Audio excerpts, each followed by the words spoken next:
I would say that the nature of human being is such that it consists of a confrontation with the bounded finite, with the unbounded infinite. The world of experience as it presents itself to us is literally and not metaphorically complex beyond our capacity to understand.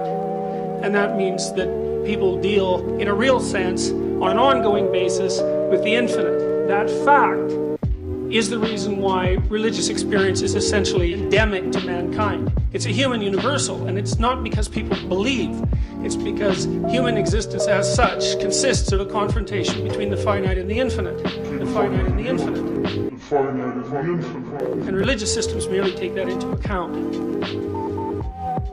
Now, our finitude in the face of the infinite has some inevitable consequences, and I would say those consequences are essentially the existential conditions of life. First of those consequences is that the finite is always overwhelmed by the infinite. It has to be, because it can't encapsulate it.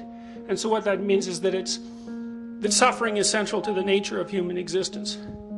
And suffering exists as a consequence of our limitations. I mean, every single person who's alive is going to die. And every single person who's alive is going to deal with serious physical illness and mental distress. If they don't suffer, if they aren't suffering it directly, immediately, right now, on their own, it's almost inevitably the case that every single person who walks the earth is confronting the bare bones of reality at that level in the guise of an afflicted family member. And so the fact of our finitude is again, no academic issue. It's central to the nature of our being, and we're forced to deal with it on an ongoing basis. So I would say insufficiency is built into human experience, and there are existential consequences to that. Now, I read something a long time ago, and I don't remember who wrote it, but it was written about Jewish commentary on the Torah. God is omniscient, omnipotent, and omnipresent. What does he lack? And the answer is limitation.